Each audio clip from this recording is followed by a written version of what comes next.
कान्हा, कान्हा, क्या हो गया यशोदा? खुद पूरा स्वप्न देखो क्या?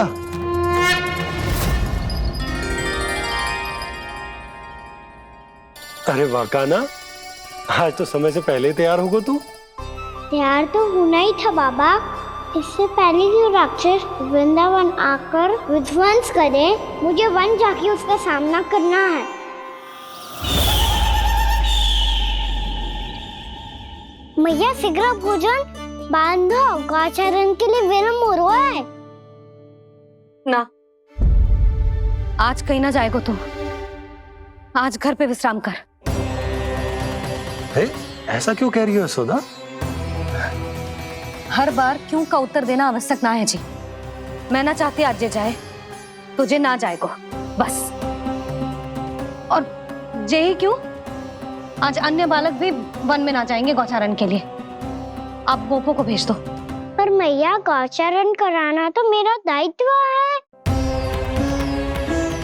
और तेरी देखभाल करना, तुझे सुरक्षित रखना मेरा दायित्व है। बाबा,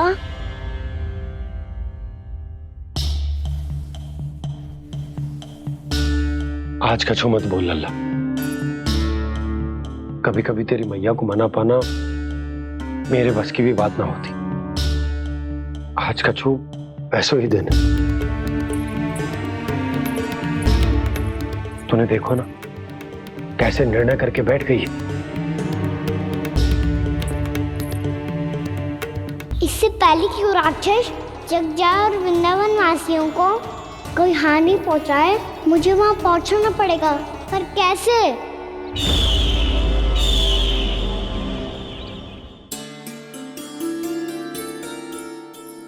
मैया, जाने दो ना, हाँ तो क्या कहेंगे सब। कान्हा ने दूसरे दिन ही छुट्टी ले ली। जिसे जो कहना है कहे।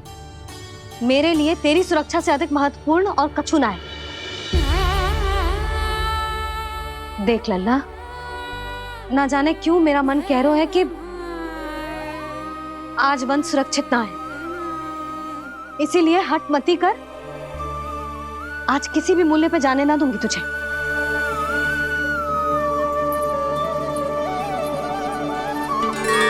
मैया ने ठान लिया, आज वन जाना है तो कोई और ही उपाय खोजना पड़ेगा यहाँ से निकलने का। सुनो, आज गौचारण के लिए गोप जा रहे हैं। हमारी छुट्टी है आज। पर क्यों बलराम, वो तो कान्हा ही जाने। सारी मैया ऐसी होती है क्या मुन्नी? पहले सेमी कहती है कि बड़ी हो जाओ, सब कुछ नियम से किया करो, अनुशासन सीखो। सेमी उसे तुड़वा के कहती है आपकी छुट्टी। तू चाहे जितना भी स्वांग कर ले लल्ला, कछु भी कह ले, कछु भी कर ले, मैं तो तुझे बाहर ना जाने दूंगी। वन छोड़, मैं तो तुझे चौबारे तक भी जाने की आज्ञा ना दूंगी आज। चल पी ले अब।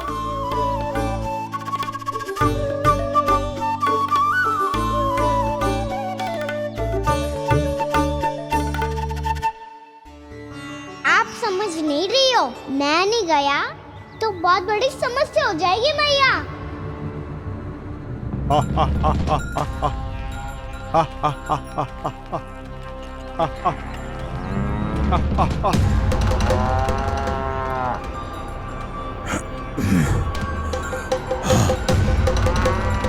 दिन निकले पूरे प्रहर बीत गया। इन गोपों में तो कोई भी बालक नहीं है, परंतु कंस ने तो कहा था कृष्ण गोपालक है।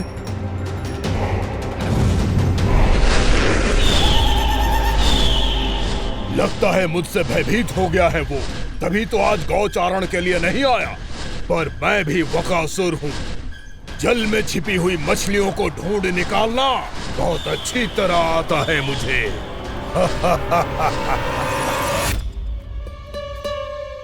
गोप और गैया संकट में है, मुझे शीघ्र ही वहाँ पहुँचने का कोई उपाय खोजना होगा।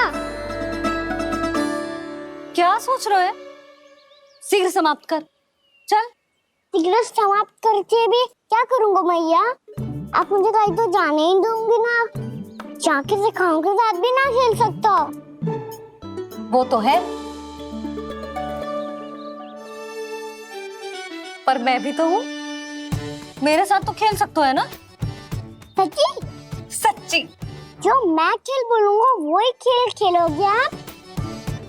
हाँ आप मिठोली खेलते हैं? बहुत दिन हो गए। ठीक है, पर पहली पट्टी तेरी आंख में बंधेगी लल्ला। मुझे शिकार है।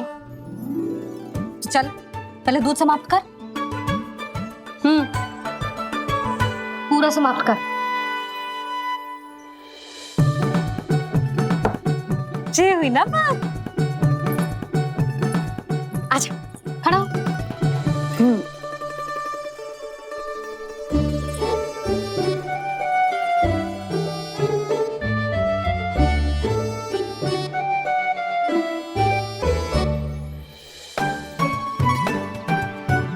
कुछ दिख तो ना रहा।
मैं यहाँ हूँ।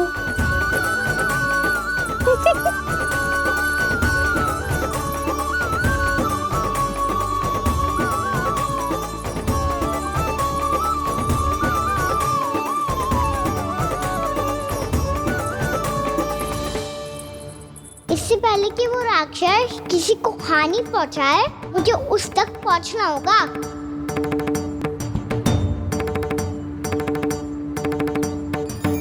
सिगरेट करनी होगी मुझे।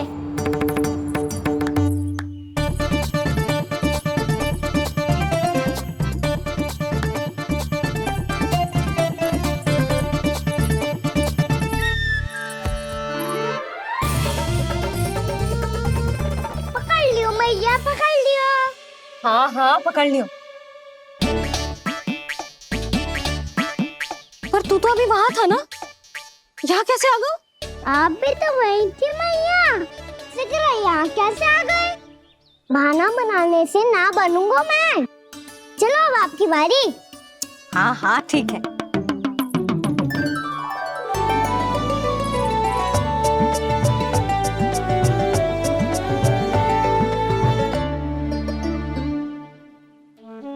क्षमा करना मैया, पर मुझे जाना पड़ेगा।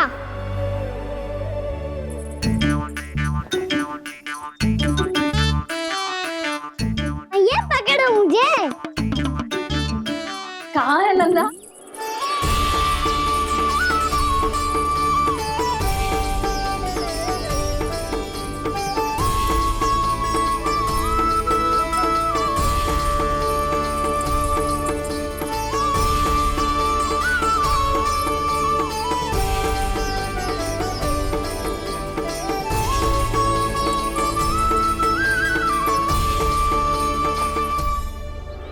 योजना सफल हो गई।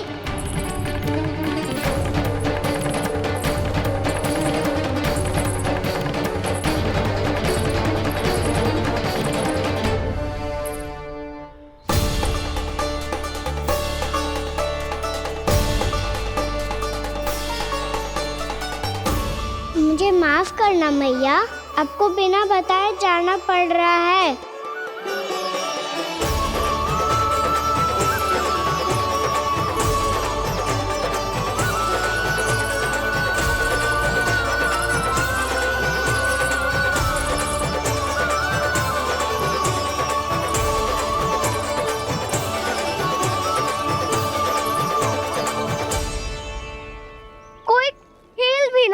अभी तक? कहना तो अभी बता दे तो। हो तो ना सुबल, वो देख।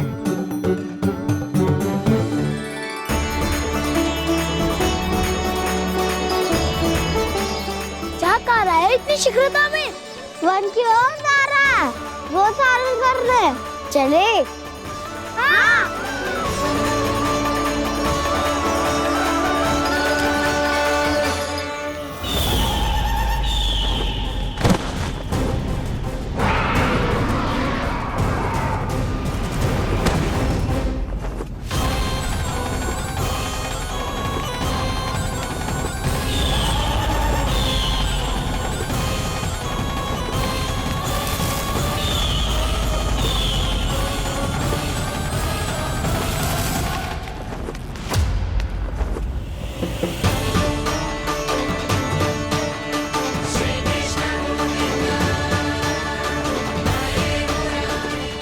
राक्षसपंथी, राक्षसपंथी।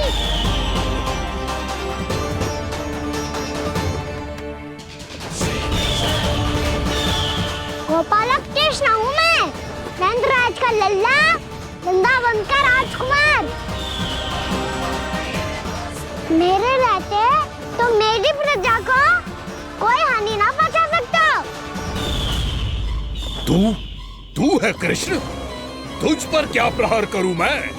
मुझे तो लगा था विष्णु की तरह तेरे एक हाथ में चक्र होगा, दूसरे में गदा, पर तू तो नन्हा सा बालक है। कोई शक्ति नहीं है तेरे पास और ना ही है कोई अस्त्र या शस्त्र। तेरा सामना करने के लिए मुझे अस्त्र और शस्त्रों की आवश्यकता ना है राक्षस। वकासुर नाम है मेरा, वही वकासुर जो अपनी बहन पूतना की हत्या का प्रतिशोध लेने आया है।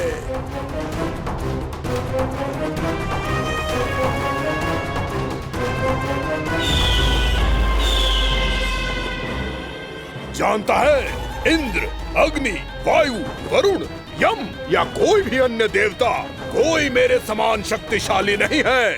और तू, मुझ जैसे पर्वत के सामने एक तिनके जैसा तू करेगा मेरा सामना?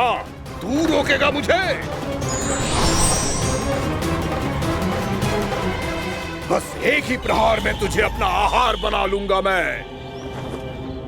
छोटा चना बाजेगा ना। धमकियां देने से युद्ध नहीं जीते जाते बदकसूर। जो कार्य हो करके दिखाओ।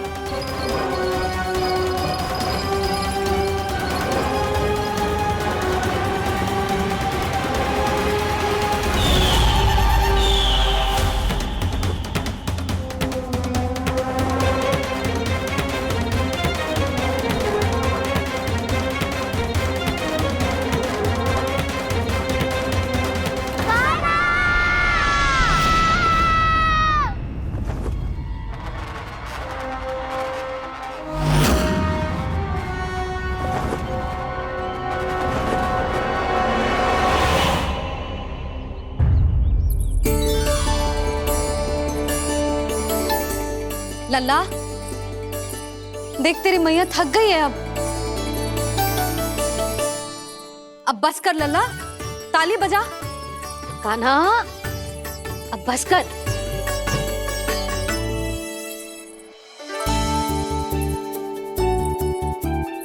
ताली बजा, ताली बजा, कोई संकेत तो दे।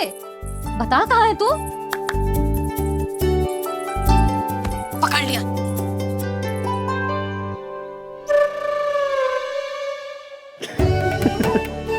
आप भी ना बड़े हो गए हो, पर बचपना ना गया आपका ना। बच्चे कहाँ गया? जी रोकाना।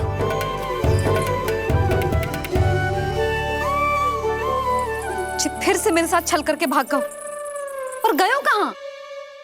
नंदराज, नंदराज, भानु, वो पंछी, राक्षस पंछी, बहुत बड़ा पंछी, भानु, राक्षस राक्षस। भानु क्या क्या होगा? तुम बैठो, यशोदा जल लेकर आओ, बैठो।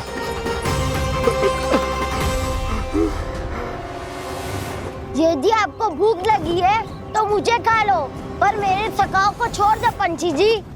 आप मुझे ही खा लो, लेकिन कान्हा को छोड़ दो।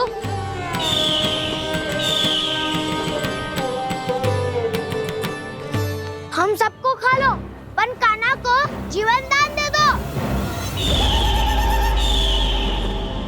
कितनी अद्भुत है प्रभु के सखाओं की ये भावना कि सखा के प्राण को बचाने के लिए अपने प्राणों का त्याग करने को भी तत्पर हैं ये सब। देवराज, वैसे तो प्रभु क्षण भर में सब कुछ संभाल सकते हैं, पर हमें अपना कर्तव्य निभाना होगा। प्रभु की सहायता हमें करनी होगी। हाँ देवराज, प्रभु की सहायता करनी चाहिए हमें। स्वयं नारायण की कृपा है हमारे मित्र पर, उसे छोड़ दो, अन्यथा देवता तुम्हें नहीं छोड़ेंगे। पर मैं देवता के आने की प्रतीक्षा नहीं करूंगा। मेरे भाई को इसी क्षण मुक्त कर दो असुर, या फिर मेरा सामना करने के लिए तैयार हो जाओ। आवश्यकता पड़ी तो तुम्हारा उदर फाड़ के भी अपने भाई की रक्षा करूंगा मैं। तो फिर आ बालक, तुझे भी तेरे भाई के पास पहुंचा देता हूँ मैं। प्रयास करके तो देखो दोस्त, तुम्हारे चोंच के टुकड़े टुकड़े ना कर दिए तो मेरा नाम भी बलराम नहीं, तो मेरा नाम भी बलराम नहीं।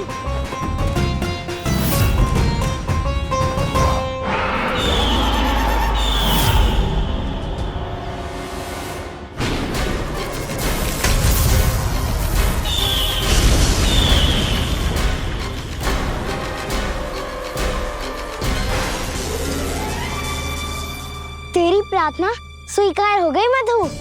हमारे कान्हा की रक्षा करने स्वयं देवता आ गए।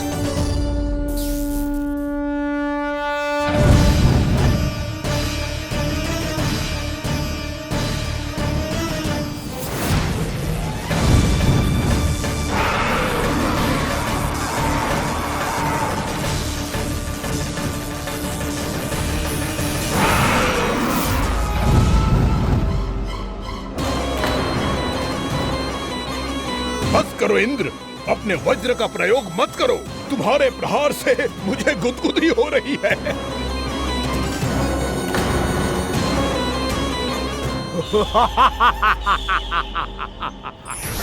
पर मेरी ज्वाला गुदगुदी नहीं करेगी वकासुर, जलाकर भस्म कर देगी।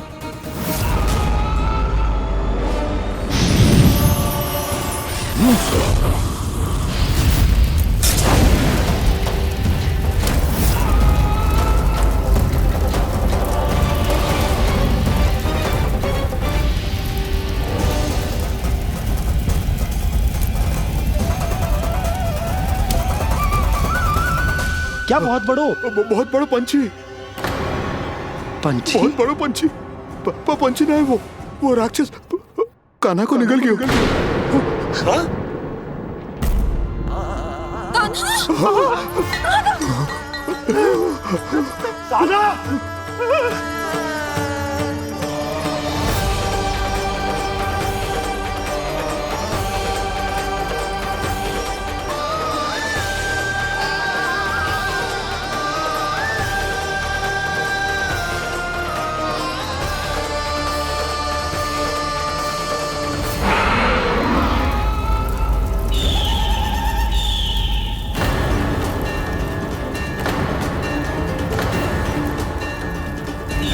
मेरे उदर की जठराग्नि भी तुम्हारी ज्वाला से अधिक तीव्र है अग्निदेव।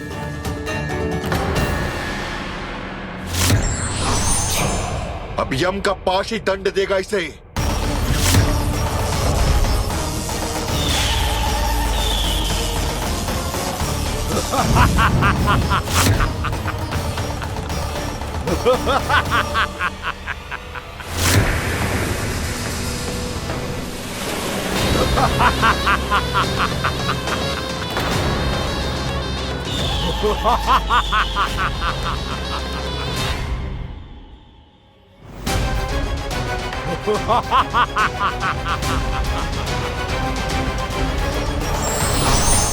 अब यम का पास ही दंड देगा इसे।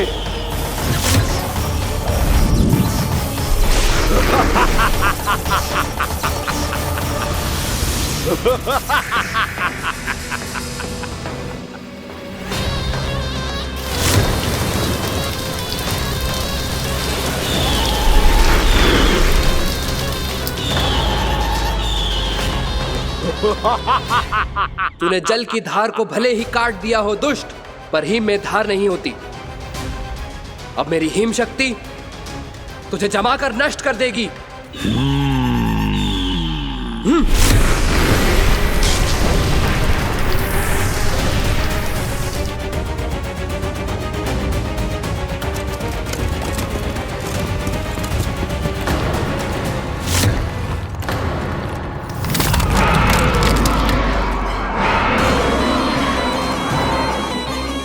चंद्र, वरुण, यम, अग्नि, इंद्र, तुम में से कोई भी इस योग्य नहीं है कि मुझे पराजित कर पाए और इस विष्णु अवतार की रक्षा कर पाए।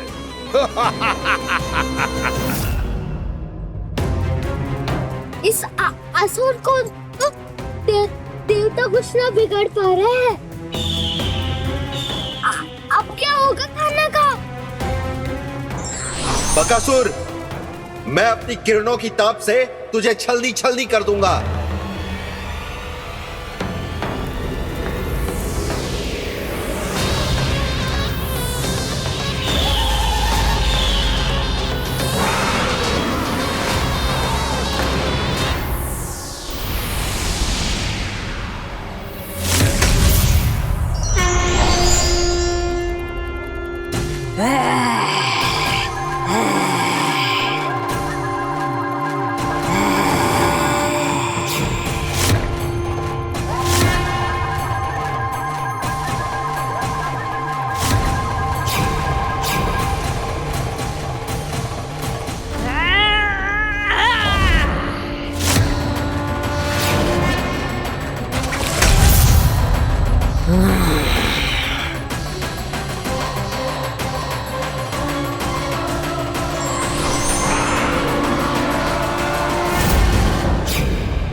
पुत्र कार्तिकेय, इस असुर के उदर को फाड़कर अपने पिता के सखा श्री कृष्ण को मुक्त कराओ पुत्र।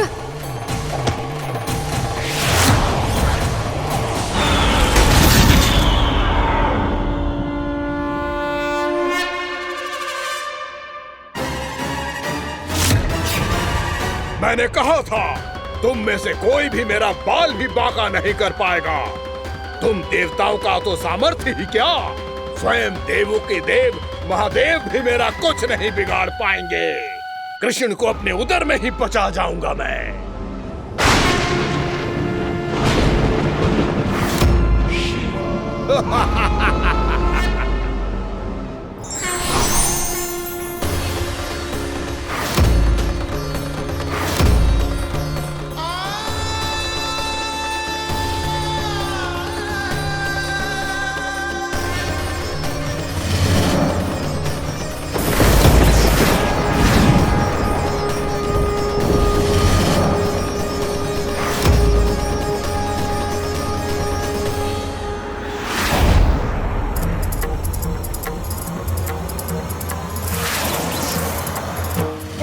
शिव शंकर का त्रिशूल है। एक ही बार में इस असुर का प्राण ले लेगा ये। हाँ, महादेव का त्रिशूल।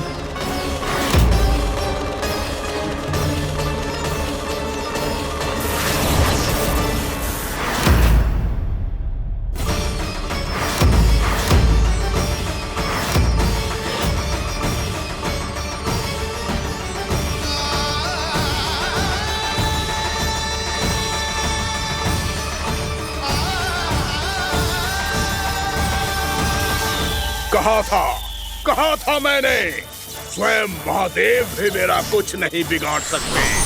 अजय हूं मैं, अजय।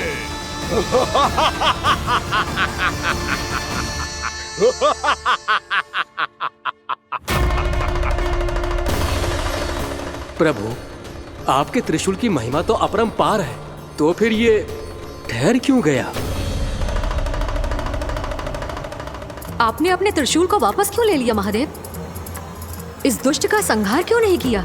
क्योंकि इसकी मृत्यु मेरे हाथों नहीं, मेरे सखा नारायण के अवतार श्री कृष्ण के हाथों ही होगी, और यही विधि का विधान है। पर पिताजी, श्री कृष्ण तो इस असुर के उदर में फंसे हुए हैं, हम उन्हें मुक्त कैसे कराएंगे? ये उन्हें स्वयं ही मुक्त करेगा पुत्र। श्री कृष्ण अपने अपमान से क्रोधित नहीं होते, पर अपने भक्तों का अपमान वो क्षण भर भी सहन नहीं कर पाते। वकासुर यही भूल कर रहा है, हम सबका निरंतर अपमान करके वो उन्हें क्रोध दिला रहा है। वो ये नहीं जानता कि शीघ्र ही उन्हें अपने उदर में रख पाना उसके लिए असंभव हो जाएगा।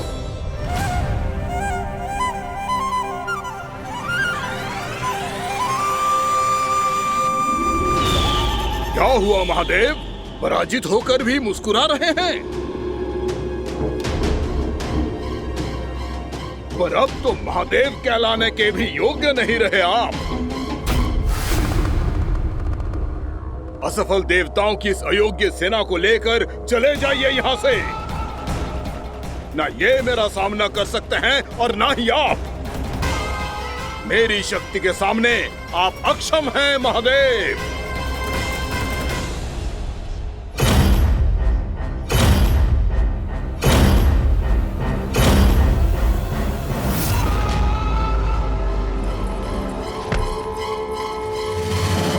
सुधा, जिस दुष्ट ने मेरे लल्ला को निगलो है ना, भीतर से जलेगो, छटपटाएगो, पीड़ा से कराएगो।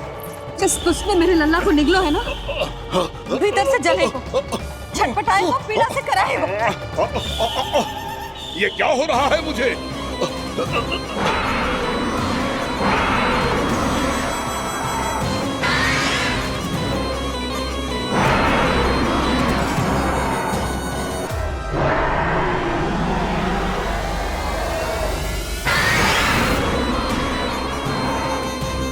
मुझे ऐसा क्यों लग रहा है जैसे भीतर से जल रहा हूं मैं?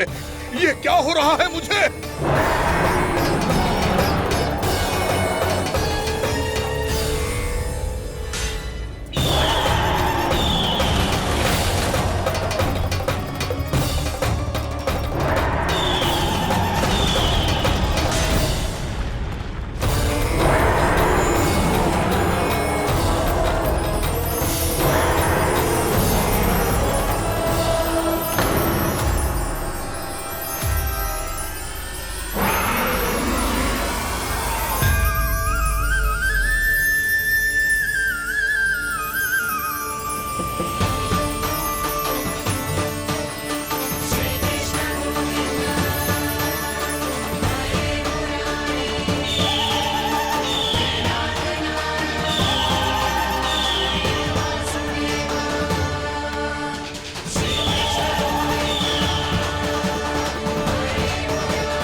हे प्रभु, मैंने ऐसे कौन से कुकर्म किए थे कि मुझे ऐसी मृत्यु प्राप्त हुई?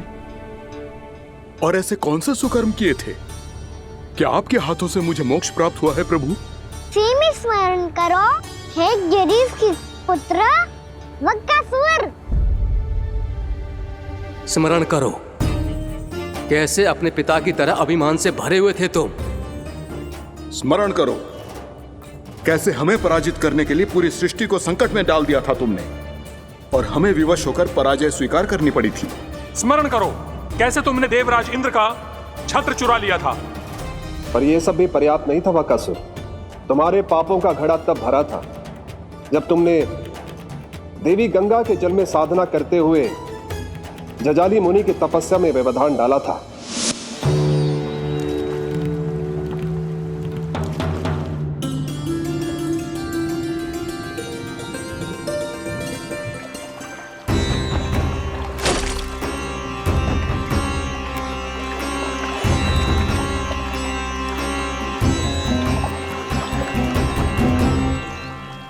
रुक क्यों गए चालक?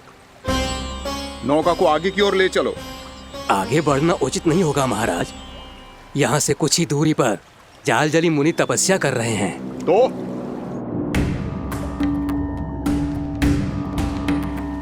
मेरे मत्स्य आखेट के क्षेत्र में इसने तपस्या करने की भूल की है। मेरे ही राज्य में मेरा कोई क्षेत्र मेरे लिए वर्जित हो, यह मुझे स्वीकार नहीं है। आपने पर्याप्त मत्स्य आखेट कर लिया है महाराज। यदि तुम इन मछलियों का आहार नहीं बनना चाहते हो, चुपचाप मेरी आज्ञा मानो। क्षमा, क्षमा महाराज।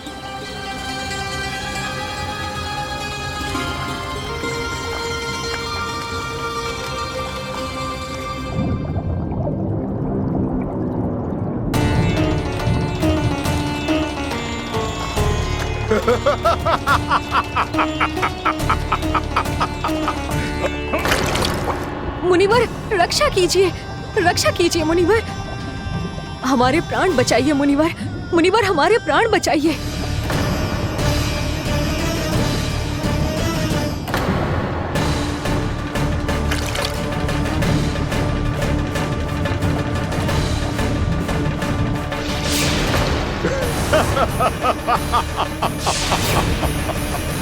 ठहर जाओ असुरराज,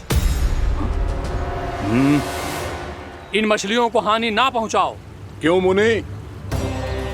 अब मछलियां पकड़ने के लिए मुझे तुमसे आज्ञा लेनी पड़ेगी। तुमने तपस्या करने से पहले किससे आज्ञा ली थी?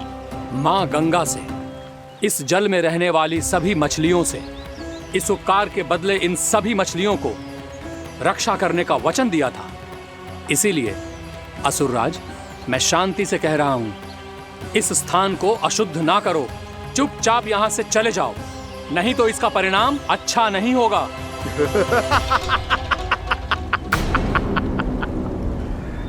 तुम जिन देवताओं की तपस्या कर रहे हो ना मुनि, उन्होंने भी मेरा कुछ नहीं बिगाड़ पाया था, और तुम मुझे धमकी देने का दुस्साहस कर रहे हो।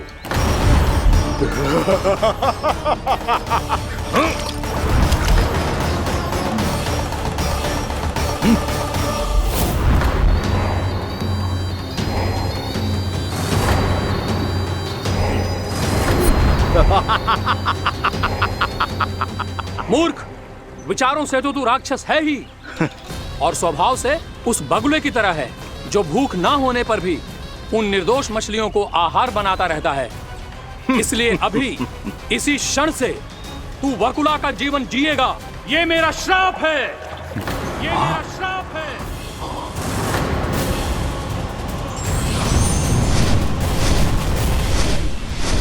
श्राप पाने के बाद तुम्हें आभास हुआ कि तुमने कितना बड़ा अपराध किया था, और तब तुम जजाली मुनि से क्षमा याचना करने लगे।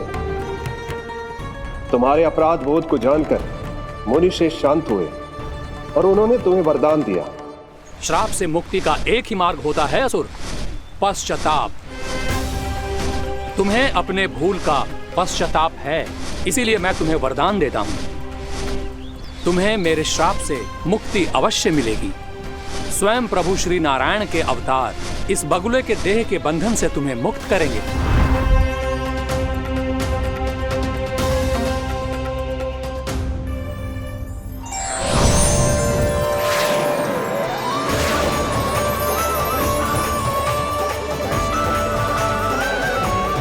प्रणाम स्वीकार करें प्रभु।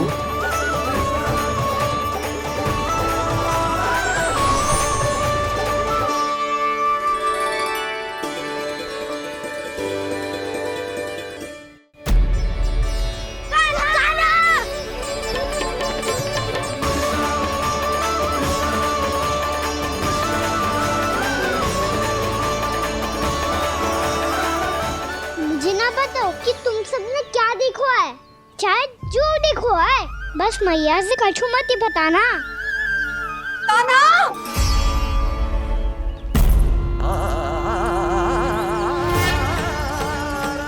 कान्हा! मेरा लल्ला!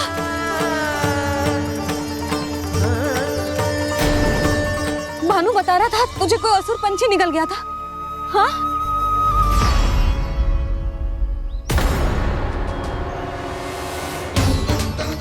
हे नारायण, ये क्या है?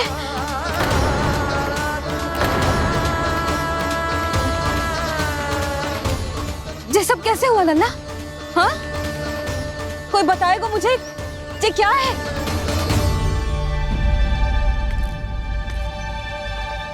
श्रीधामा, मधुमंगल, चिची को सब कुछ बता दो। ये असुर पक्षी मुझे निकलने वाला था रानी भाभी, तभी अंतिम क्षण में कान्हा ने आके मुझे बचा लियो। और ये असुर पक्षी ने कही कि यह है वृंदावन का राजकुमार, नंदराज का लल्ला। इसके होते कोई भी वृंदावन वासियों को हानि ना पहुंचा सकते।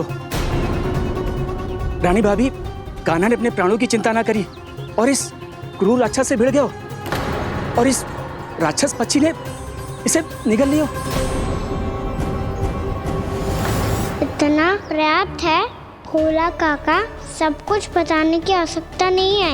ये सब देख के सारी बालक मंडली इतनी व्याकुल हो गई कि सबने अपने प्राण अर्पित कर दिए और इस असुर पक्षी से कहे कि हमें खा लो और हमारे सखा को छोड़ दो।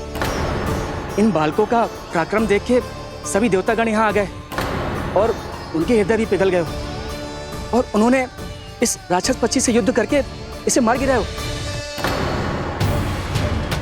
देवताओं के राजा इंद्र के वज्र का प्रहार तो मैंने अपनी आंखों से देखा है ताई जी।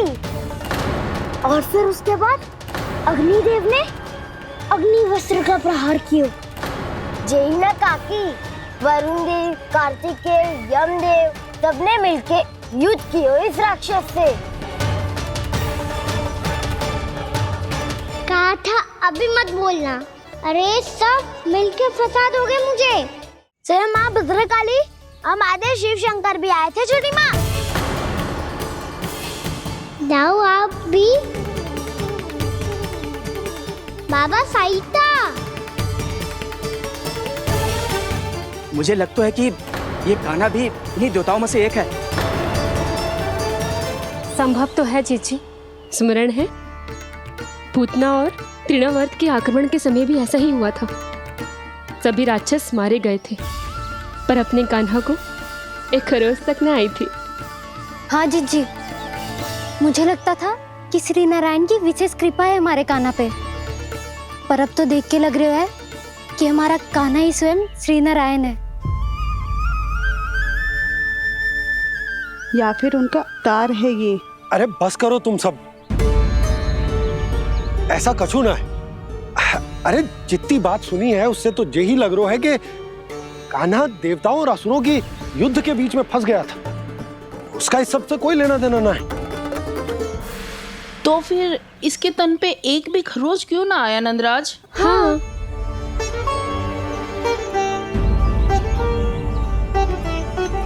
है काकी, खरच तो है। दिखा लल्ला। भैया बात भी आ रही है, कुछ करो ना। चिकोपिया भी ना अति करती है। श्री नारायण का अवतार हो तो इतनी तनिक सी खरोच पे ऐसे रो तो क्या? बस बहुत होगा। अब तो तुम सबने सीमा ही पार कर दी है।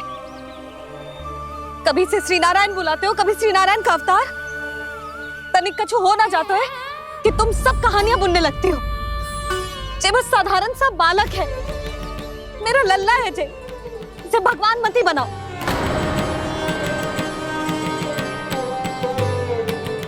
और तू क्या आवश्यकता थी तुझे यहाँ आने की? हाँ, वो भी मुझे बिना बताए। मेरे साथ छल करके आए हो तू। अब तू घर चल, ऐसा दंड दूंगी ना कि मैया बहुत पीड़ा हो रही है। मैया बहुत पीड़ा हो रही है मैया। हाँ नन्ना, तू घर चल, मैं तुझे औषधि लगा दूंगी। हल्दी का लेप लगाऊंगी ना, झट से ठीक हो जाएगा। चल चल।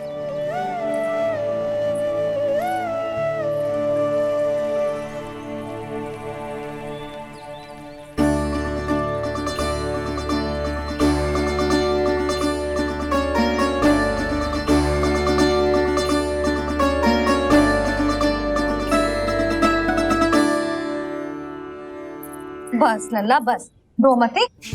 चल चल चल आजा, अभी औषधि लगाऊंगी ना, तेरी सारी पीड़ा लुप्त हो जाएगी। आजा आजा, बैठ जा लल्ला। अभी आई मैं। हाँ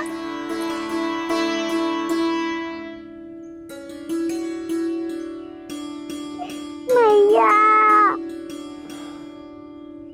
अरे तो अभी तक रो रो है? क्या कह रही थी सारी गोपियां? बता।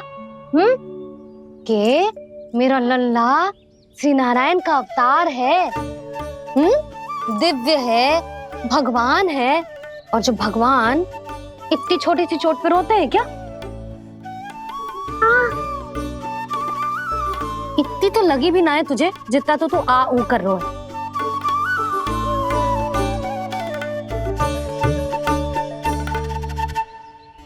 आओ ना करूंगो। आप ऐसा दुलार थोड़ी करोगी। ओहो, वृंदावन का गौपालक जो इतनी छोटी सी चोट पे रोता है ना? गोप बालकों का मुखिया इतनी छोटी सी चोट पे रोता है? मेरा लल्ला तो सबसे शक्तिशाली है। इतनी छोटी सी चोट तो क्या बड़े बड़े राक्षसों से भी ना घबराता है। हाँ, एक बार में सबको समाप्त कर देता है कि ना? हाँ मैया, यदि कोई राक्षस वृंदावन की ओर टेढ़ी दृष्टि करके आएगा तो सबसे पहले कान्हा को सुरक्षा में खड़ा पाएगा। फिर चाहे जो बाल बन के आए या बगुला बन के।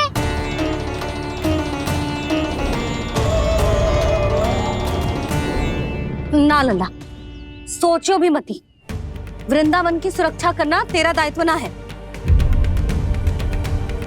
तुझे और कोई संकट का सामना करने की आवश्यकता ना है। अभी तो मेरी पीड़िता का हरण कर रही थी, अचानक से क्या हो गया मैया को? कोई आवश्यकता ना है तुझे ऐसे संकटों का सामना करने की। आने दे आज तेरे बाबा को, सीधा सीधा बोल दूंगी। बहुत हो गए उनके तर्क वितर्क। मेरा फूल सा लल्ला वन में अकेले गौचारण के लिए ना जाएगो। आज बगुले ने निकल लियो, कल कछु और हो जाए तो? नारायण ना करे, कहीं कछु ऊंच नीच तुझे कछु हो जाए तो? मैं तो जीते जी मर जाऊंगी।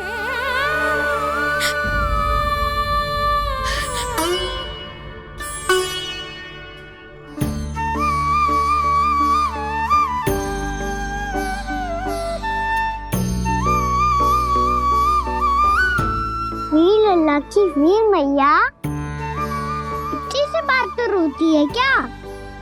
क्या करूं कान्हा, तुझे ऐसे बार बार संकट के मुंह में जाते हुए ना देख सकती मैं। तो फिर मैया मैं वचन देता हूँ, आज के बाद मैं गौचारण के लिए तभी जाऊंगा जब आप आज्ञा दोगी। पक्का? छल ना करेगा ना मेरे साथ? मैंने कब छल करो मैया? अच्छा ठीक है, ना करूंगा छल।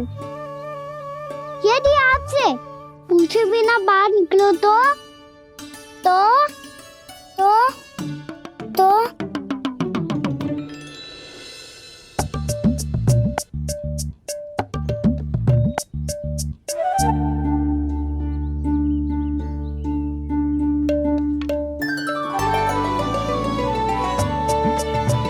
ये रही आपकी छड़ी, और ये रही मेरी पीठ।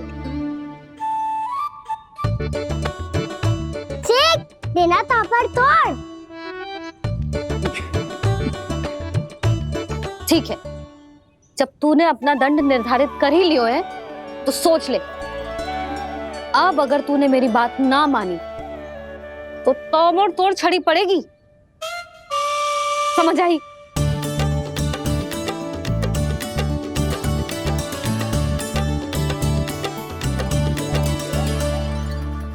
अच्छा ही है कि कान्हा कुछ दिन घर ही रहे। आज वन में जो हुआ है अवश्य कंस ने ही करवाए हुए वो सब।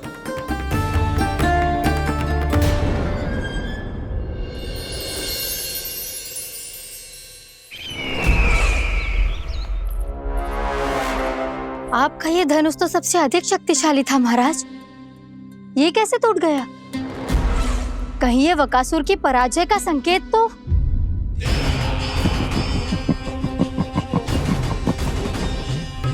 प्राप्ति, लगता है तुम्हें शुभ समाचार मिला नहीं। उस बकासुर ने उस विष्णु अवतार को जीवित ही निगल लिया है।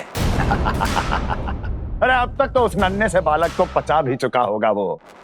उसके तन में रक्त बनकर वो विष्णु अवतार और उसकी शक्तियां दौड़ रही होंगी। क्षमा कीजिए महाराज। क्षमा कीजिए, इस अशुभ से मुख से शुभ समाचार आने दो। माथे के बल को ढीला करो, चेहरे पर मुस्कान लाओ और कहो, महाराज, वृंदावन में मातम फैल चुका है। मैं ऐसा ही करता महाराज, यदि सूचना सत्य होती तो।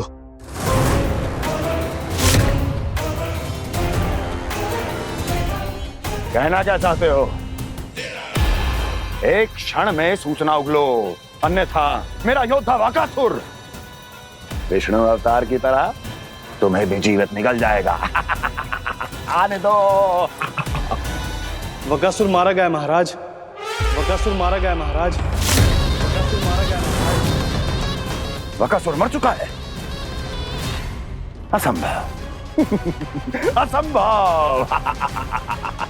बकासुर ने उस बालक को निगल तो लिया था, पर उसकी सुरक्षा करने के लिए सभी देवता वहां प्रकट हो गए, पर फिर भी कोई बकासुर का सामना नहीं कर पाया। और फिर क्या हुआ? वो बालक स्वयं ही बकासुर के उदर से बाहर आ गया और उसकी चोंच तोड़कर उसकी हत्या कर दी।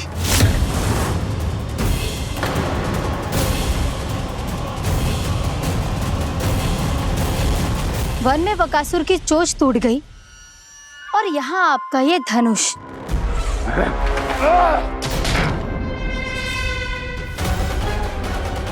केवल नहीं टूटा तो आपका ये भ्रम महाराज। क्षमा कीजिएगा महाराज, आपका भ्रम टूटना आवश्यक है।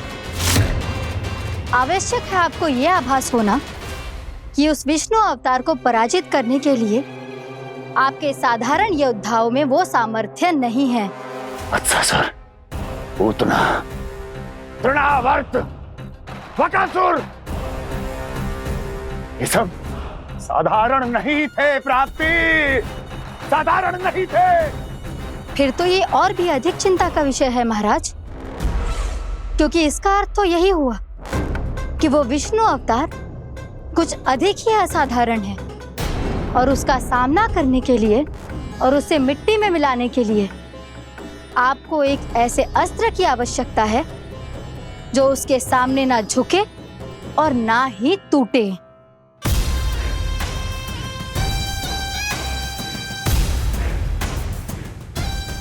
तो फिर मैं ऐसा ही असतर ढूंढूंगा, चाहे आकाश पाताल एक क्यों ना करना पड़े मुझे, 10 दिशाएं 14 भुवन क्यों ना नापने पड़े मुझे, मैं उस असतर को अवश्य ढूंढ निकालूंगा जो उस विष्णु अवतार के प्राणों की डोरी इस धनुष की तरह तोड़ सके।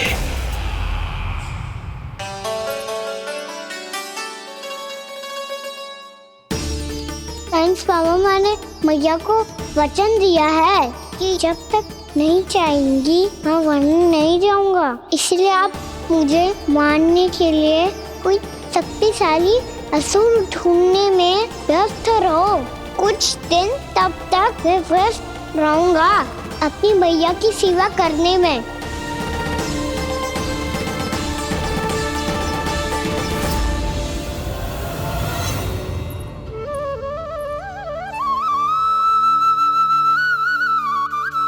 लो मैया, तुलसी जी को चढ़ाने के लिए जल।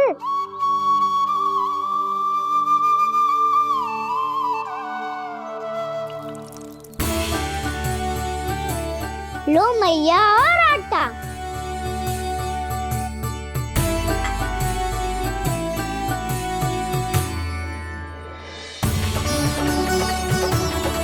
लो मैया, बेलन।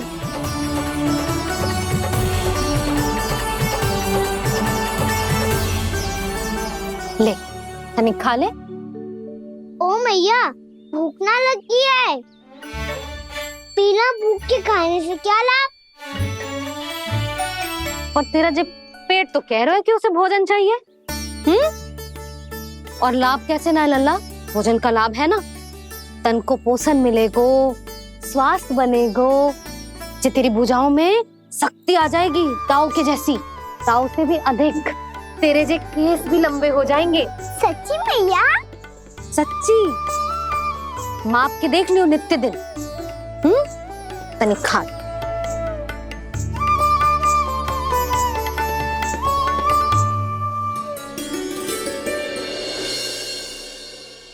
मान के मैया का कहना, छक के भोजन खाते हैं, नित्य मापते भुजा केश, पर ज्यो का त्यों ही पाते हैं।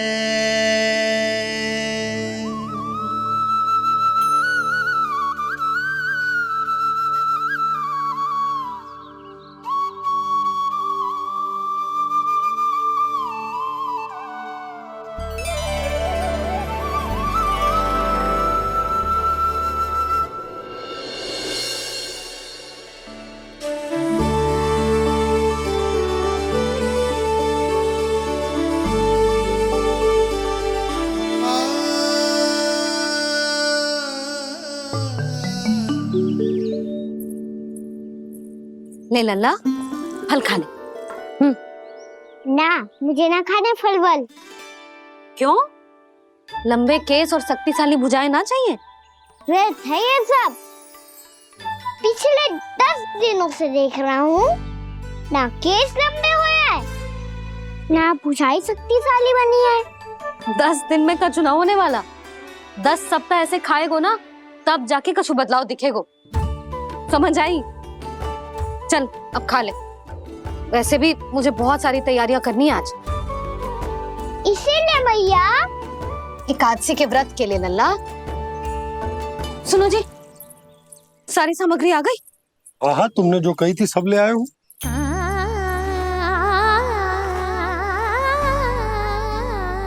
इसमें नारियल तो है ही ना, उसके बिना मैं एकादशी की पूजा कैसे करूंगी? यशोदा, मैंने भोला से कह दिया, वो लेकर आते ही होगो। घबराओ मत। कैसे ना घबराओ जी, आपको पता है ना एकादशी का व्रत मेरे लिए कितना महत्वपूर्ण है। पतो है। अरे इसमें तो दिए भी ना है। दिए ना है? अब मैं अभी लेकर आता हूँ। आप रहने दो, मैं ही लेके आती हूँ। भक्त भोला राम के यहाँ से है? भक्त भोला राम? मेरा अर्थ है कुमार भोला यहाँ के यहाँ से। हाँ हाँ, वो ही।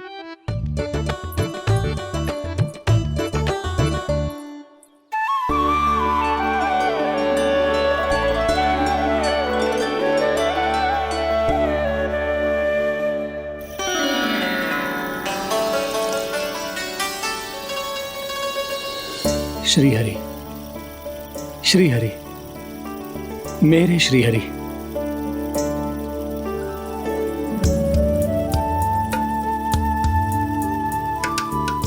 मेरे श्री हरि, भोला राम, मेरी मटकी तैयार है? मेरे श्रीहरि, मेरे श्रीहरि।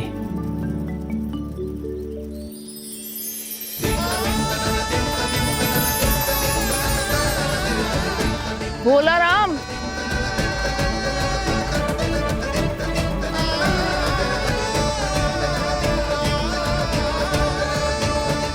भोला काका, ओ भोला काका।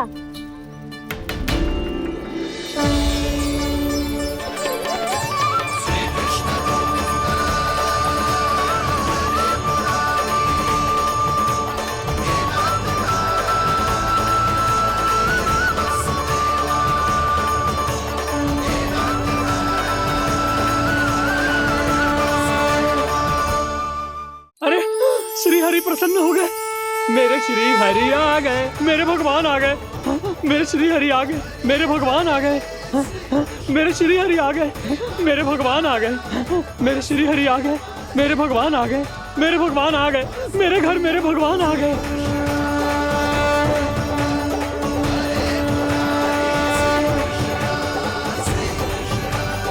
मेरे घर आ गए, मेरे श्री हरि आ गए, हाँ मेरे श्री हरि आ गए। ये तो बावले थे ही, अब बालकन को भी साथ में मिला लिए। उज्जवल क्या कर रहा है? अरे ठहर जा भोला।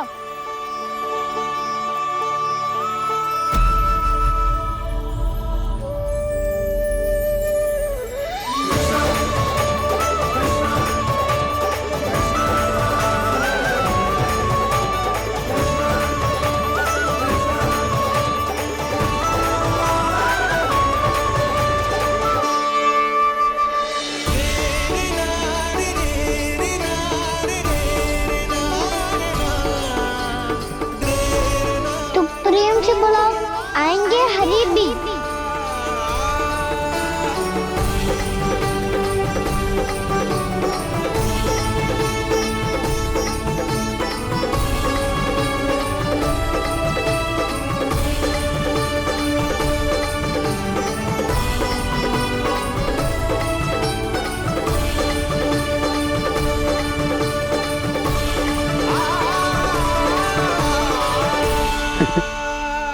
क्या वो गाना? किसकी धुन में झूम रहा तू? निर्मल निशा भक्ति की धुन में।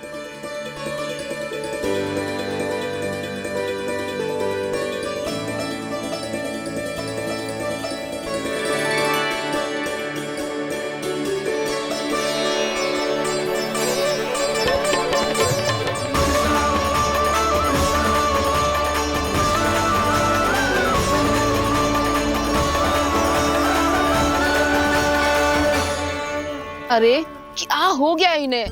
बावले हो गए हैं क्या? ठहरो, कोई आवश्यकता ना है ऐसे बावलों की तरह नाचने की।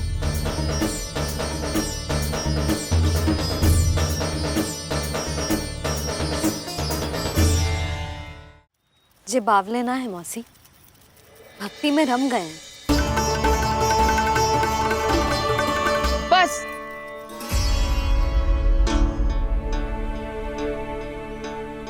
हम सब कब से खड़े हैं यहाँ, पर तुम्हें कुछ ध्यान ही ना है।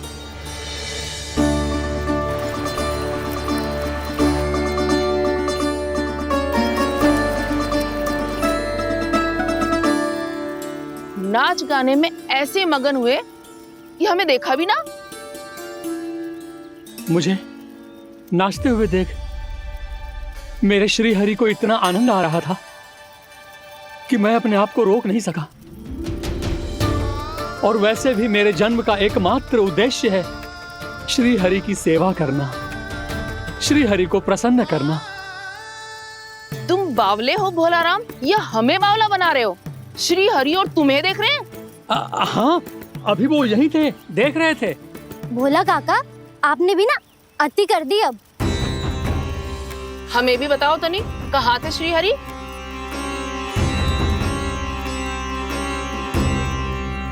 ना जाने अपना उपहास करवाने में क्या आनंद आता है इन्हें। देखो, अब तुम सच मानो या झूठ, लेकिन हमरे श्री हरि यहीं थे, इसी चाक पर अभी। हाँ। लो, सुन लो इस मूर्ख की बात। श्री हरि को और कोई स्थान ना मिलो जो इसके मिट्टी के चाक पे आकर बैठेंगे। श्री हरि को और कोई स्थान ना मिलो जो इसके मिट्टी के चाक पे आकर बैठेंगे। श्री हरि को और कोई स्थान ना मिलो जो इसके मिट्टी के चाक पे आकर बैठेंगे। जैसी मैया वैसो ही लल्ला, दोनों का कुछ पता ही ना चल तो कब किस बात पर प्रसन्न हो जाए और किस बात पर रुष्ट। अरे मैं भला असत्य क्यों बोलूंगा? अभी अभी यही थे श्री हरि। हाँ।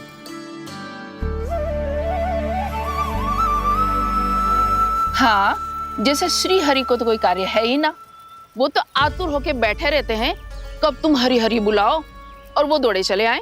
भगवान तो भक्तों के पास आने के लिए सदैव आतुर रहते हैं, बल्कि सत्य तो यह है कि भक्तों के मन में ही निवास करते हैं भगवान। भगवान तो भक्त के पास आने के लिए सदैव ही आतुर रहते हैं शंकरी मौसी। बल्कि सच्ची बात तो ये है कि भगवान हमारे मन में ही निवास करते हैं। कम से कम तू तो इसे बढ़ावा मत दे जशोदा। जब देखो जब हरि नाम की रट लगाए रहते है। हरि बोलते बोलते ऐसो बावलो होता है कि सारा कार्य भूल जाता है। 2 दिन से अपनी मटकी के लिए चक्कर काट रही हूँ। अभी तो एक चक्कर और लगाना होगा आपको। आपकी मटकी तैयार हो गई है, अभी लाता हूँ।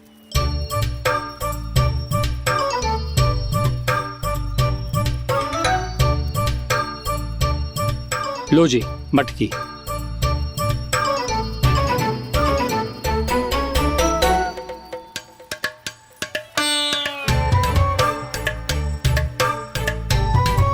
इस कच्चे मटके का क्या करूं मैं?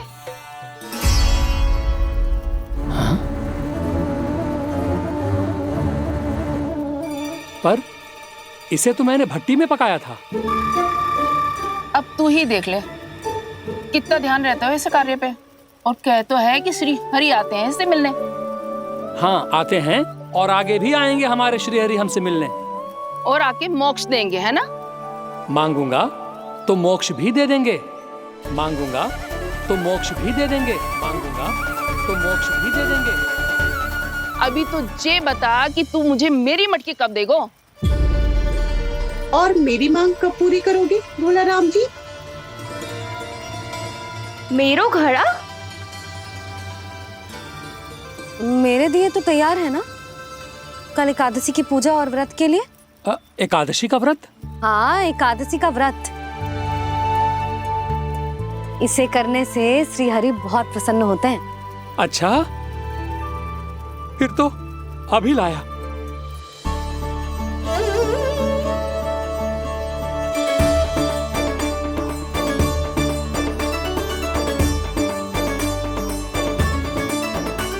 लो जी आपके दिए।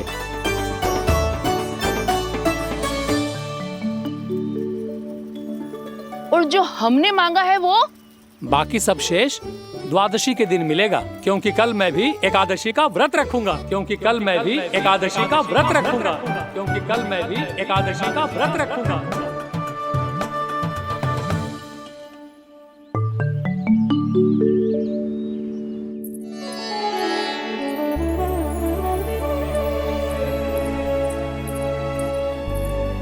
जानकी, फूलों का प्रबंध हुआ कि ना? हाँ भाभी, जे रहे। सदैव विलंब कराती है। पर भाभी इस बार तो फूल समय से ही लाई थी। क्या हुआ जशोदा? अभी तो पूजा की तैयारी ना हुई? देखो ना मौसी, ये जानकी ना कुछ छूट ही जाता है इसके कारण। एकादशी की पूजा और व्रत आते ही जसोदा भाभी इतनी वग्र हो जाती है। ऐसो क्या हो इस पूजा में?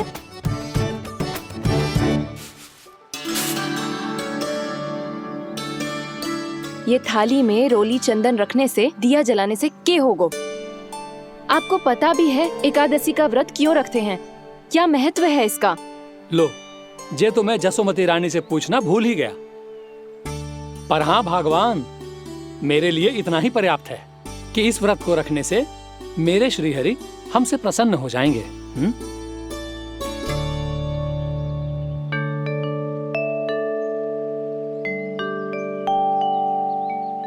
नारायण ही जाने ऐसे कैसे पूजा करते हैं जे श्री हरि की एक मूर्ति तक ना है इनके पास।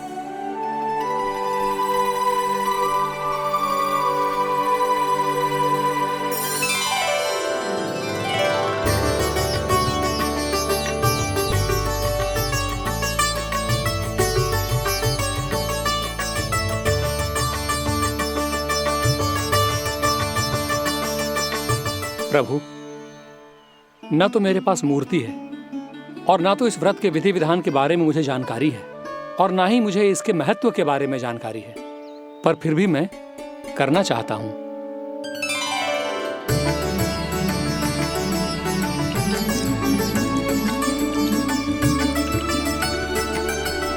इसीलिए मैं दृढ़ संकल्प लेता हूं, पूरी निष्ठा के साथ, श्रद्धा के साथ और पूरी आस्था के साथ मैं इस व्रत को संपन्न करूंगा।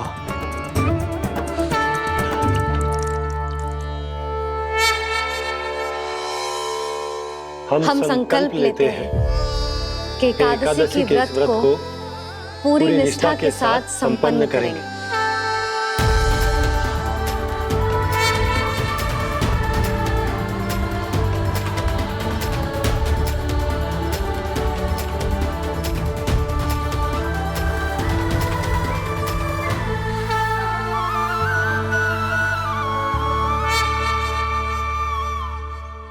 तुलसी जी के पत्ते तो हैं ही ना। श्री नारायण को तुलसी जी के पत्ते के बिना भोग ना चढ़तो है। जानकी, तुलसी के पत्ते कहाँ हैं? भाभी, मैं तो कब से यही पूछना चाह रही थी कि तुलसी के पत्ते लाऊं क्या, पर आप तो व्यस्त थी ना। तुझे कितनी बार समझाओ है ना, यदि तेरे कछु करने से किसी और की कोई हानि ना हो रही हो या किसी के अच्छे कार्य में सहायता हो रही हो तो मुझसे आज्ञा लेने की आवश्यकता ना है। समझ गई भाभी, आगे से जाना उनको। ले अभी लेकर आती हूँ।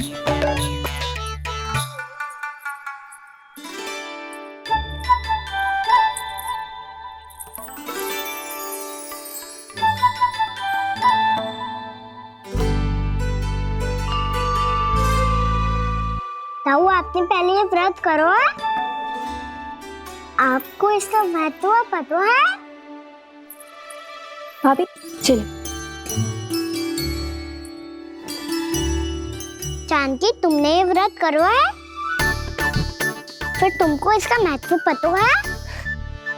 सुमति जी, आपको पता है इसका महत्व? कान्हा, क्यों तंग कर रहे हो सबको? मैया, सबने करो ये व्रत, मुझे भी करना है।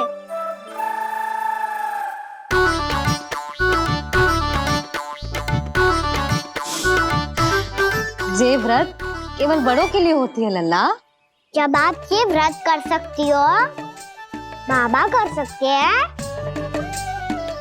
ये सारी गोपियां कर सकते हैं, वो भी कर सकते हैं, तो मैं क्यों ना कर सकता? क्योंकि तू कल तक भूखा ना रह पाएगा लल्ला। जब भक्त रह सकते हैं, फिर मैं क्यों नहीं रह सकता? मेरा अर्थ है कि नारायण के भक्त मैया। मैया, मान जाओ ना, मुझे करने दो ना ये व्रत। अपनी लल्ला पे आप विश्वास ना है आपको? विश्वास है। अच्छा ठीक है, तू भी कर ले।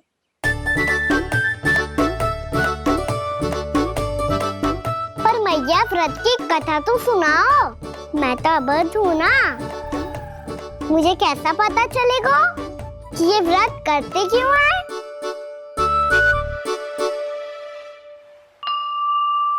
प्रभु, मुझ अबोध को कैसे पता चलेगा कि इस व्रत का क्या विधि विधान होता है और क्यों रखा जाता है और इसका महत्व क्या होता है? मुझे तो आप ही बता सकते हैं प्रभु। जब व्रत कर रहे हैं तब उसका महत्व भी पता होना चाहिए ना। बताओ ना मैया, क्यों रखते एकादशी का व्रत? इसके लिए तो तुझे एकादशी की कथा सुननी होगी। सुनेगो ना?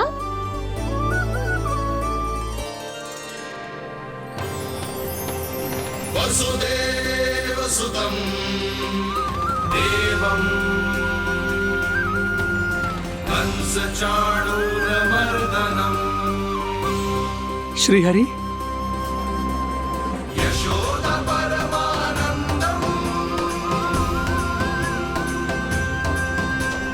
कृष्णं वन्दे जगद्गुरुम्। वाह प्रभु, अपने भक्तों को एकादशी व्रत का महत्व समझाने का अच्छा उपाय खोज निकाला है आपने।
अब सब जन एकादशी के व्रत की कथा ध्यान से सुनना, तभी जे व्रत पूरा माना जाएगो। समझो लल्ला?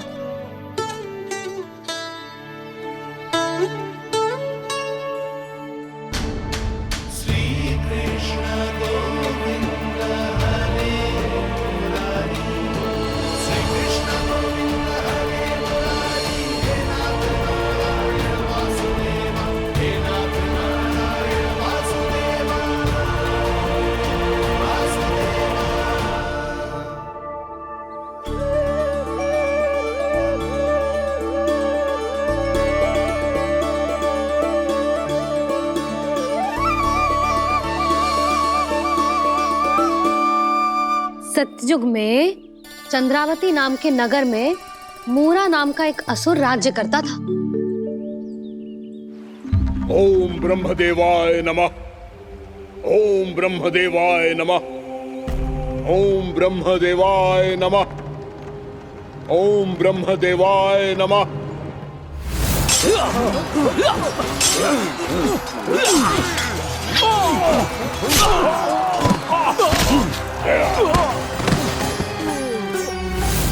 ओम ब्रह्मदेवाय नमः। ओम ब्रह्मदेवाय नमः।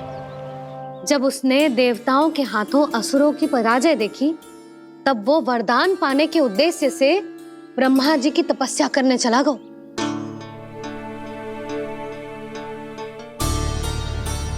शीघ्र ही मूरा की तपस्या सफल हो गई और ब्रह्मदेव जी उससे प्रसन्न हो गए।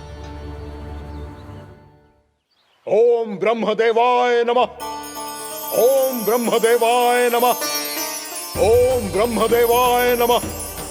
ओम ब्रह्मदेवाय नमः। ओम ब्रह्मदेवाय नमः। ओम ब्रह्मदेवाय नमः। ओम ब्रह्मदेवाय नमः। ओम ब्रह्मदेवाय नमः। ओम ब्रह्मदेवाय नमः। मूरा, प्रणाम ब्रह्मदेव।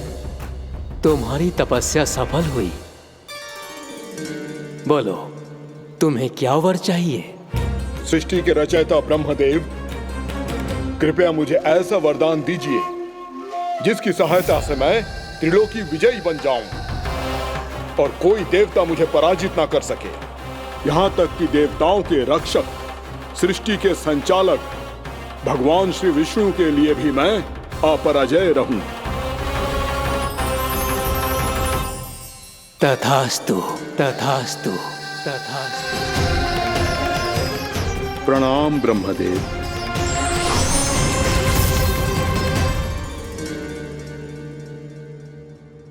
ऐसा वरदान पाकर मूरा बहुत अभिमानी होगा। यक्षों, किन्नरों, यहाँ तक कि देवताओं को भी युद्ध के लिए ललकारने लगो, पर किसी ने भी उसकी ललकार को स्वीकार ना करो, क्योंकि सभी उसकी शक्ति से बहुत भयभीत थे और उसके सामने युद्ध किए बिना ही अपनी पराजय स्वीकार करने लगे। और फिर दंभ में आके उसने स्वर्ग लोक पर भी आक्रमण कर दिया और देवराज इंद्र तक को चुनौती दे डाली।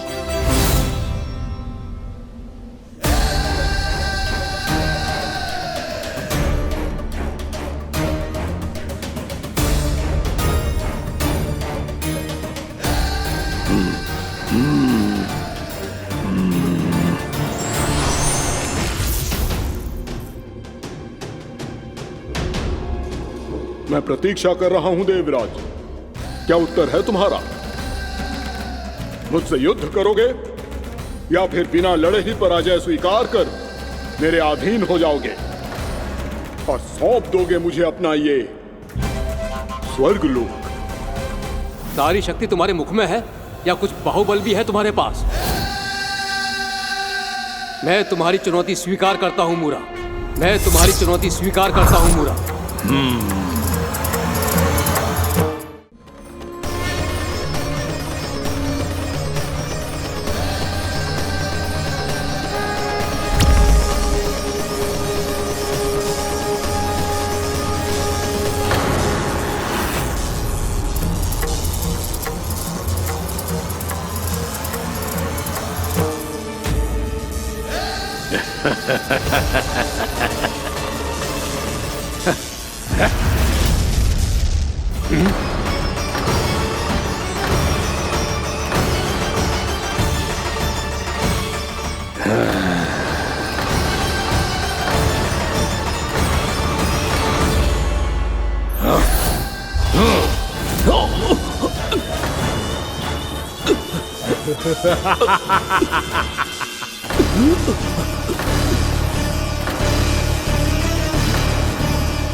खैरिए देवगण, असुर राज मूरा को ब्रह्मदेव का आशीर्वाद प्राप्त है।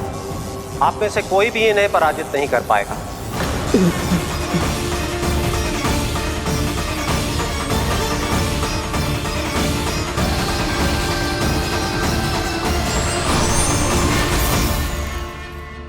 एक अवसर और देता हूं देवराज, युद्ध या अधीनता, क्या उत्तर है तुम्हारा देवराज?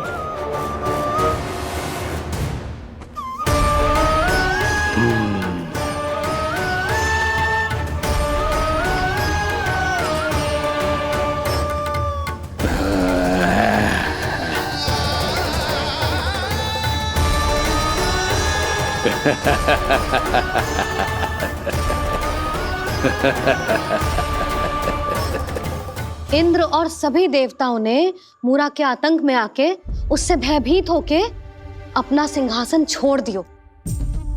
अब मूरा स्वर्ग का अधिपति बन गयो और शीघ्र ही उसने अन्य सभी असुरों को स्वर्ग में निवास करने के लिए आमंत्रित कर दियो। और इस प्रकार से वो धीरे धीरे तीनों लोकों का सम्राट बन गयो।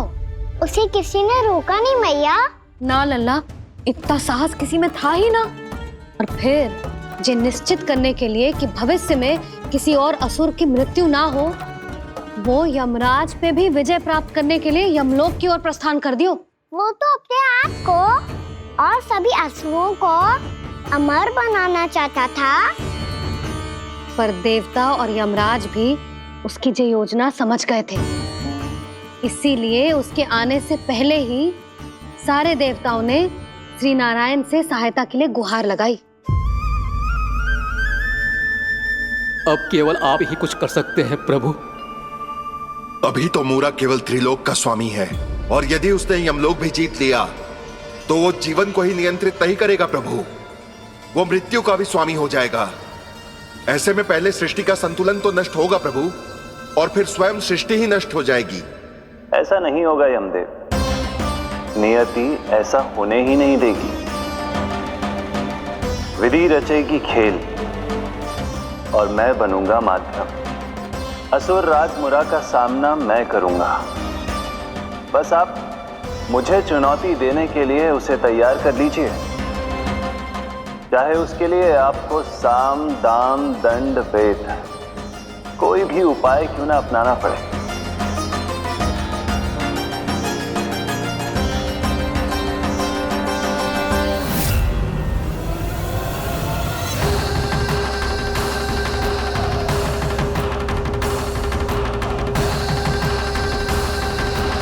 आप तो मेरी प्रतीक्षा में पहले से ही खड़े हैं यमदेव। तब तो आपने मेरी चुनौती के बारे में भी सुना ही होगा। कहिए, क्या उत्तर है आपका? मेरा स्वागत करके अपना राज्य त्यागेंगे या मेरा सामना करके अपने प्राण? असुर राज मुरा का सामना मैं करूंगा। बस आप मुझे चुनौती देने के लिए उसे तैयार कर लीजिए, चाहे उसके लिए आपको साम दाम दंड भेद कोई भी उपाय क्यों ना अपनाना पड़े।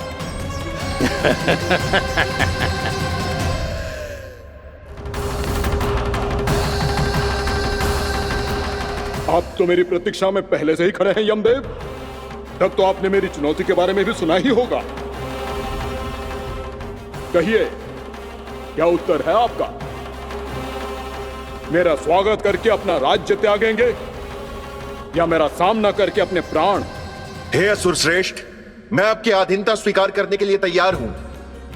बस एक विनती है मेरी।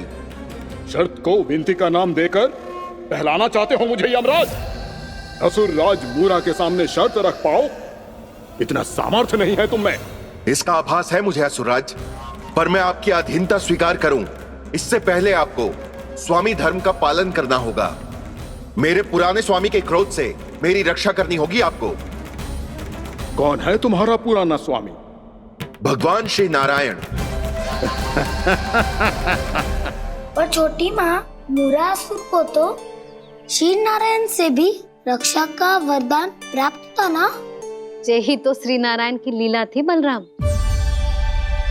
पर वो राक्षस अपने दम में जे समझ ही ना पाओ कि वो क्या भूल करने जा रहा है, और पहुंच गो भगवान श्री नारायण को चुनौती देने के लिए।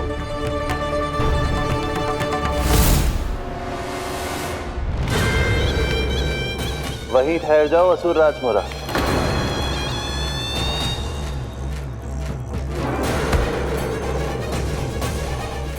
यहां क्यों आए?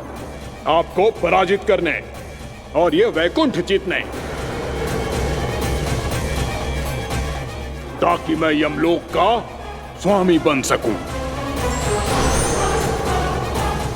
फिर आओ, युद्ध भूमि में मेरा सामना करो।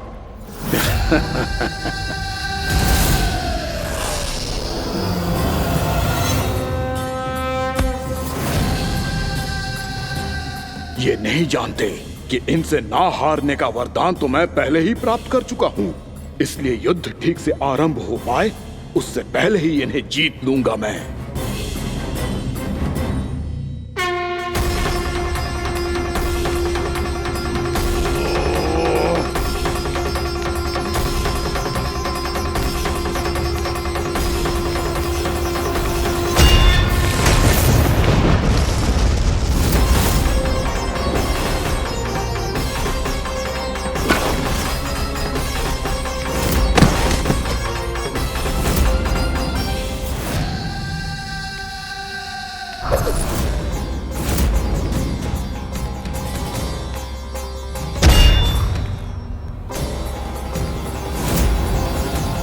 और इस प्रकार जे युद्ध वर्षों वर्षों तक चलता रहो।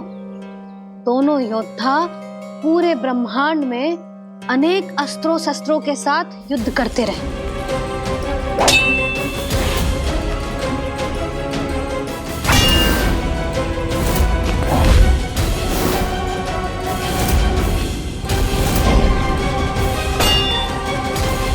फिर क्या हुआ मैया?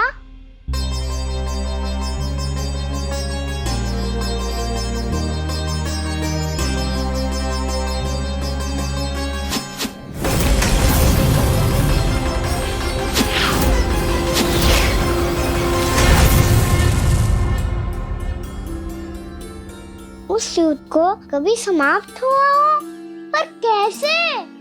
शीघ्र ही वो राक्षस थक गौ लल्ला।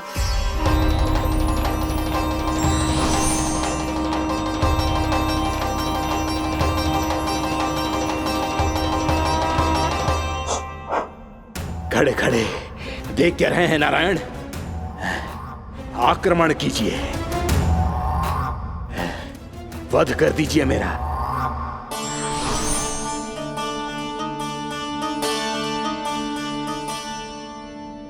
मैं तुम्हारी वीरता से प्रभावित हूं, इसीलिए इतनी थकान की स्थिति में मैं तुम जैसे वीर पर आक्रमण नहीं करूंगा। जाओ विश्राम करो। यदि फिर से युद्ध करने की इच्छा हो तो तुम्हारा स्वागत होगा।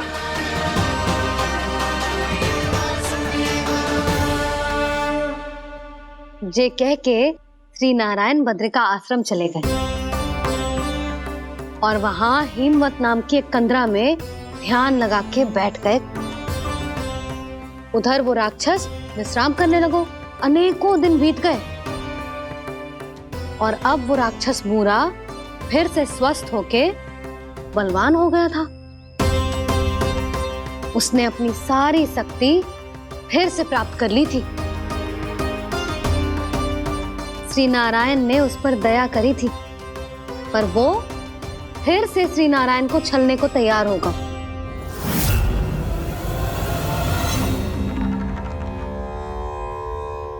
ध्यान में बैठे बैठे श्री नारायण योग निद्रा में चले गए, पर दुष्ट मूरा इसी अवसर का लाभ उठा के उनकी कंदरा में घुस आयो ताकि वो सोते हुए श्री नारायण पे आक्रमण कर सके।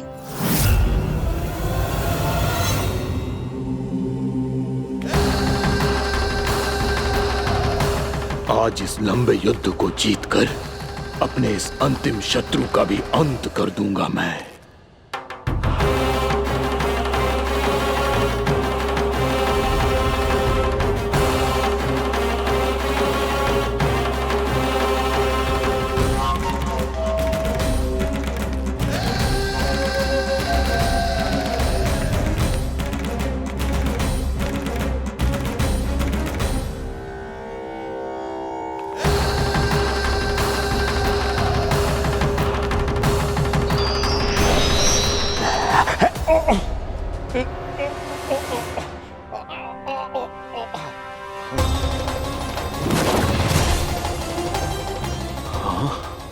दुष्ट राक्षस, प्रभु ने तुझ पर दया की, तुझे संभलने का अवसर दिया। तू इन्हीं पर ही छल से वार करने चला है।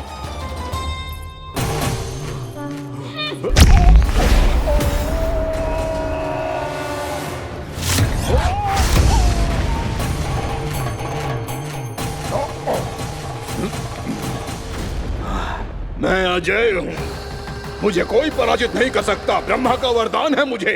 तूने नारायण से अपराजय होने का वरदान मांगा था मूर्ख, उनकी शक्ति से नहीं। ध्यान से देख, मैं तेरी मृत्यु हूँ, मृत्यु।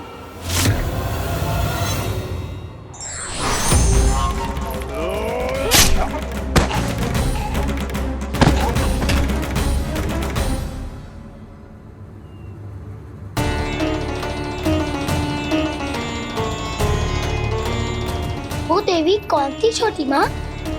और कौन बलराम, वो ही तो थी देवी एकादशी।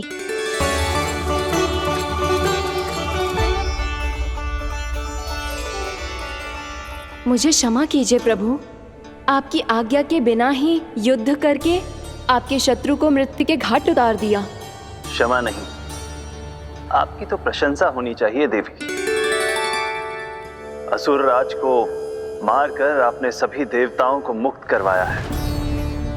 इस पापी के अहंकार से तीनों लोकों की रक्षा की है आपने। आप एकादशी की तिथि पर मेरी एकादश इंद्रियों से उत्पन्न हुई हैं। इसीलिए मेरे सभी भक्त आपको उत्पन्न एकादशी के नाम से जानेंगे। सभी तिथियों में आपका स्थान सर्वश्रेष्ठ होगा।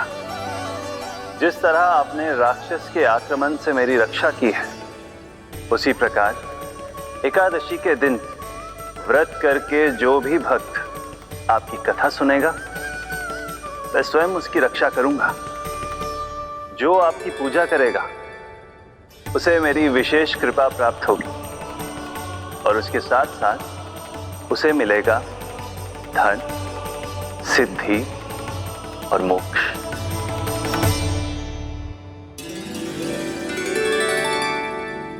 इसीलिए आज के दिन व्रत रखने का बहुत अधिक महत्व होता है।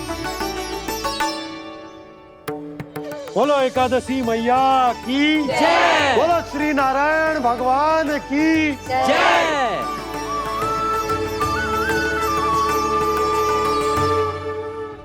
प्रभु की कृपा से एकादशी का महत्व भी पता चल गो और मेरा व्रत भी सफल होगा। अभी नहीं भुला रहा, एकादशी का व्रत पूरी तरह तभी सफल होता है जब द्वादशी के दिन उसे पूरा किया जाता है।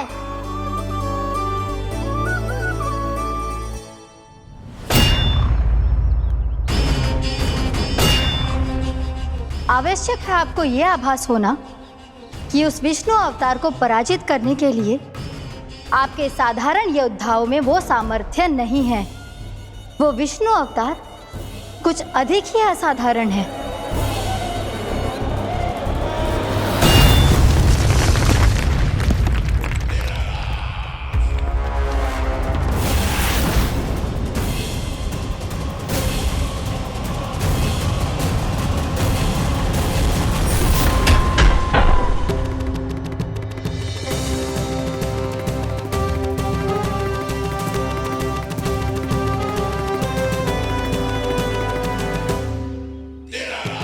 अब मैं दिखाऊंगा उस विष्णु अवतार को असाधारण शत्रु क्या होता है।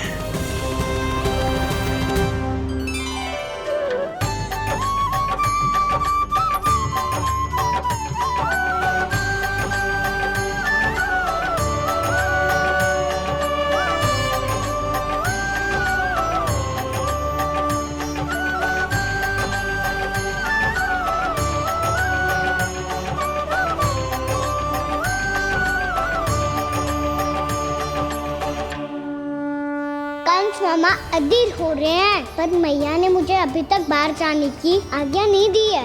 अभी उन्हें किसी और राक्षस को यहाँ भेजने से रोकने के लिए मुझे ही कुछ करना होगा।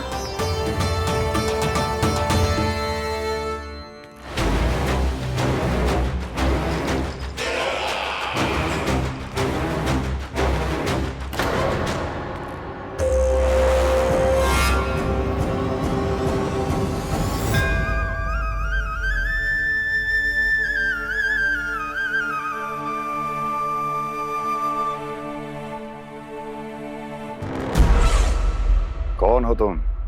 बचपन से ही मुझे मारने का सपना देख रहे हैं, फिर मुझे ही नहीं पहचानते।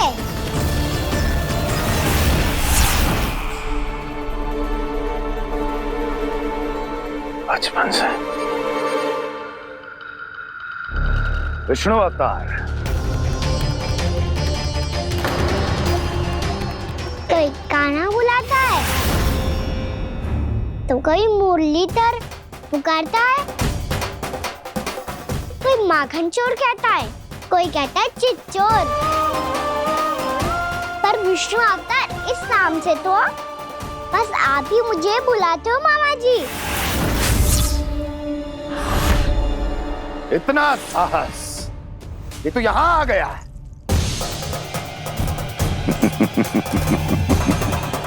यहाँ आ तो गया तू विष्णु अवतार, किंतु यहाँ से जीवित नहीं जाएगा।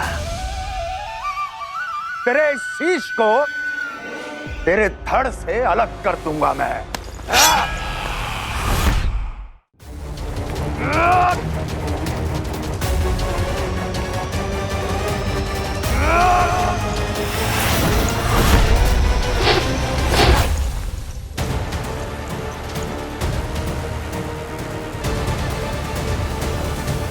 वहाँ कहाँ देख रहे हो मामा जी?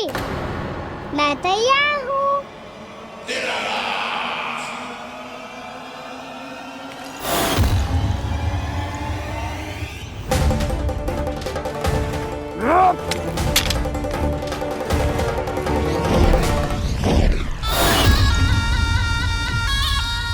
मामा जी, आप सदैव इसी तरह क्रोध में रहते हो क्या?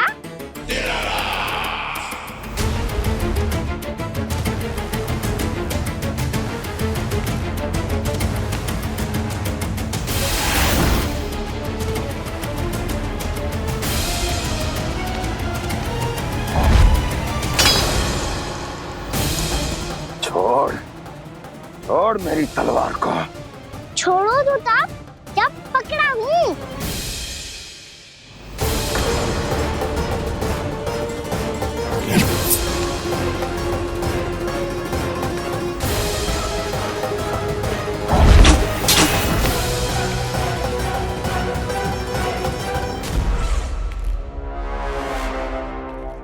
मामा जी,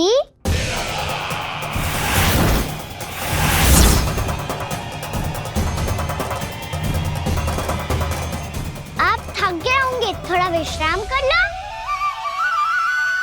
आपका तो पता नहीं, मैं अवश्य थक गया हूँ।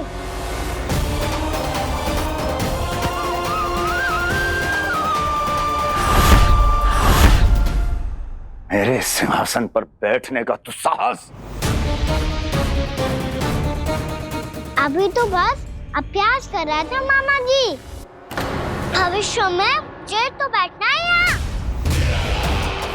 आपने बल प्रयोग करके से अपने पिताजी से छीना था।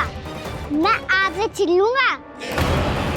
जो छल और बल से लिया जाए वो अधिक समय तक टिकता नहीं है मामा जी।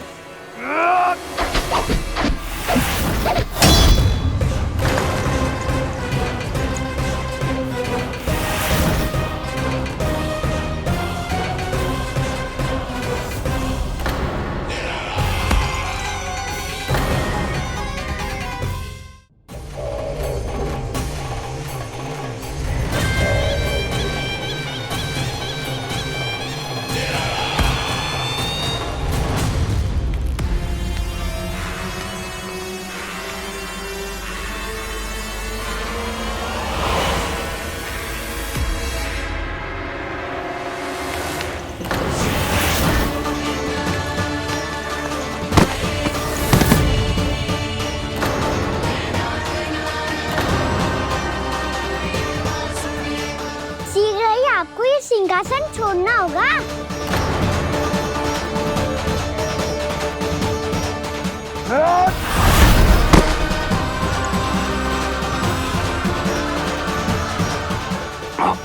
वो मेरा सिंहासन छीनना चाहता है।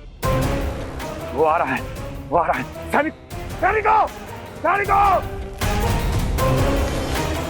दुर्जन, बंद कर दो सभी द्वार और झरोखे, सबके सब। इसकी हर संभावना पर इतना कड़ा पहरा बिठा दो कि ना तो कोई महल के भीतर आ सके, ना कोई बाहर जा सके। मुझे महल की चप्पे चप्पे की सूचना चाहिए। जाओ।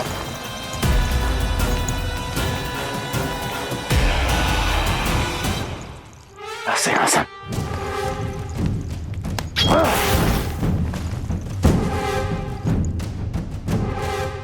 अब आ, दुष्ट मायावी, ए छलिया विष्णु अवतार, मैं कंस तेरी प्रतीक्षा कर रहा हूँ।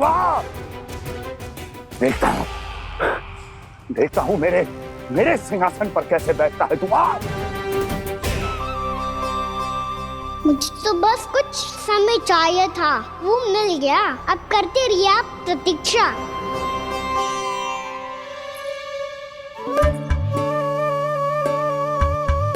जी अपने आप से बातें क्यों कर रहे हो जी?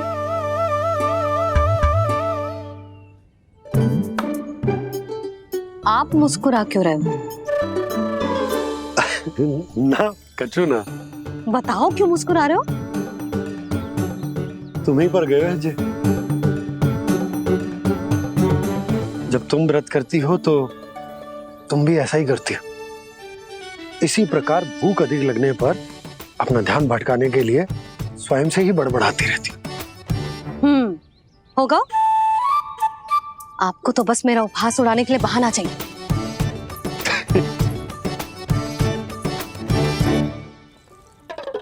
लल्ला, भूख लगी है? ना मैया, व्रत करे तो भूख कैसे लगेगी?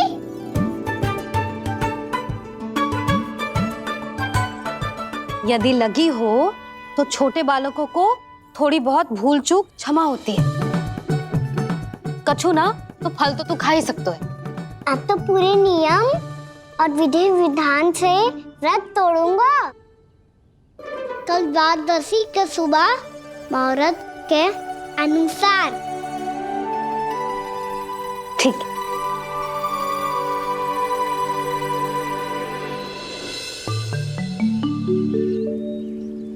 लल्ला, एकादशी समाप्त हो गई है, द्वादशी लग गई है। अब तू व्रत तोड़ सकते है, भोजन कर ले। ले।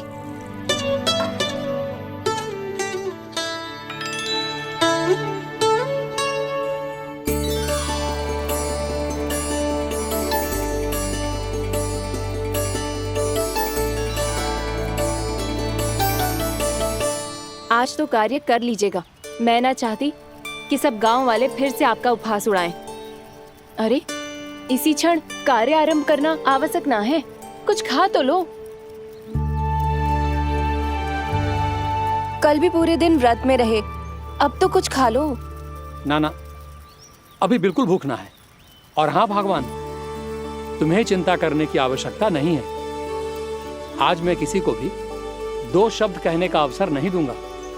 अरे कुछ खाओगे पियोगे नहीं तो कैसे रहोगे?